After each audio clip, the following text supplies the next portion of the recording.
Allez, question là, question, profitons-en. Monsieur Ruchet, alors bougez pas, je vous en prie. Oui, bonjour. En fait, je ne travaille pas du tout dans la mécanique, mais c'est pour la production pharmaceutique. On a déjà essayé de mettre en place des robots collaboratifs. Ça ne s'est pas très bien passé. Et j'aurais voulu savoir le retour de vos opérateurs, en fait. Qu'est-ce qu'ils ont pensé de cette mise en place de robots collaboratifs? Alors, je vous disais aujourd'hui, concrètement, j'ai chargé un chef de projet qui m'est rattaché, qui a une compétence programmation, qui conduit des projets robotiques avec moi. C'est lui aujourd'hui qui a mis en place le Kobo, le branché sur la machine, l'enlever. Quand on a monté le système, on l'a transféré à nos équipes d'amélioration continue, qui sont dans mon giron, qui sont les techniciens, qui eux maintenant mettent et enlèvent le Kobo pour maîtriser la techno. Là, on a un transfert de compétences aux régleurs, aux opérateurs, pour voir comment justement ils montent en compétences. Ça fait 16 ans que je suis autour de cette robotique chez Fermob.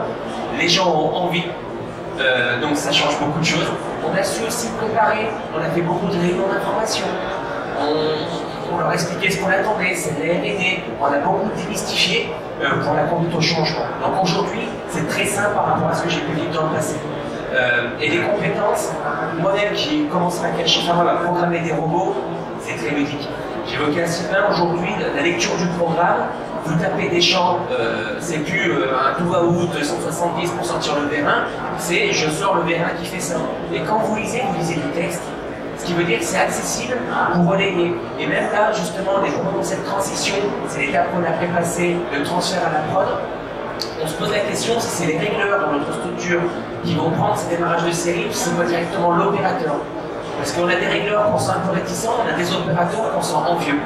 Et on va casser un peu nos organisations pour essayer de laisser le choix à l'opérateur qui a envie de porter ce projet.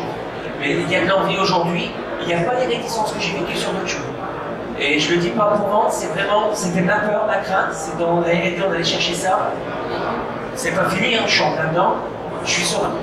En tout cas, merci monsieur, parce que vous posez la vraie question qui est la question de l'acceptation, l'adaptabilité, de l'envie de travailler là-dessus.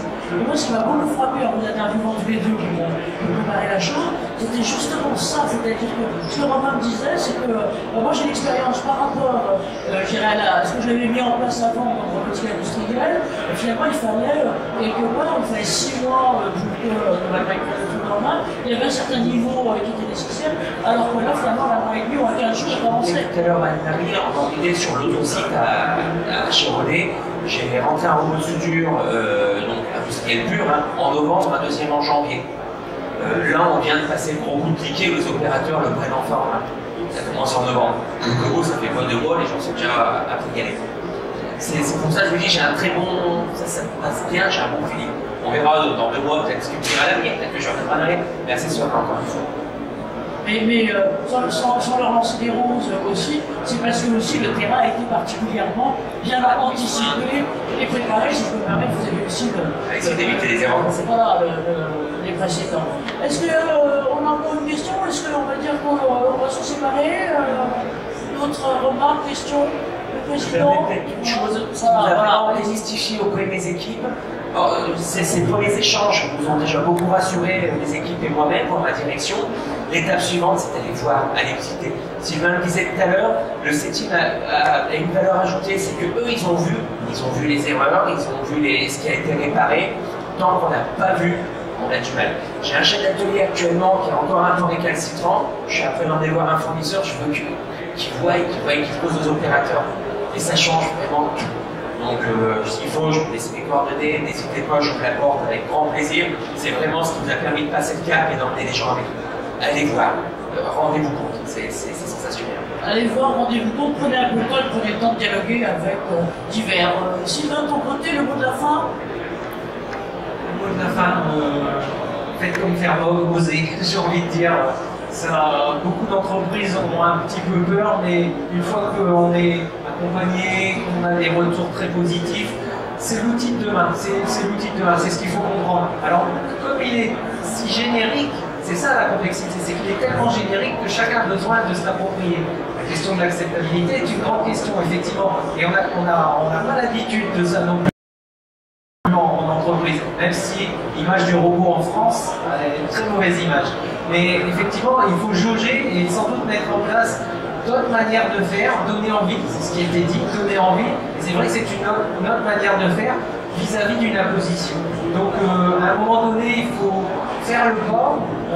On l'a fait pour plein d'autres machines dans l'industrie. Qui achèterait une machine d'usinage traditionnelle maintenant? Pourquoi il ne le ferait plus? Parce qu'il va penser qu'en achetant une machine actuelle, il va créer une valeur ajoutée qu'il saura vendre après. C'est peut-être ça qu'il faut prendre à l'esprit avec la collaboration. Quelle valeur ajoutée je peux avoir en plus si je mets ça à la place d'un opérateur et que je pourrais vendre, valoriser demain? Bon, merci à vous, merci à l'INF et à l'association INF2 d'avoir permis cette exploration d'innovation et exploration pour vous. Je vous propose que vous applaudissiez nos deux intervenants. Merci Romain, merci Sylvain, et merci à vous d'être des courageux innovateurs et préfigurants. À bientôt, bonne suite des salons.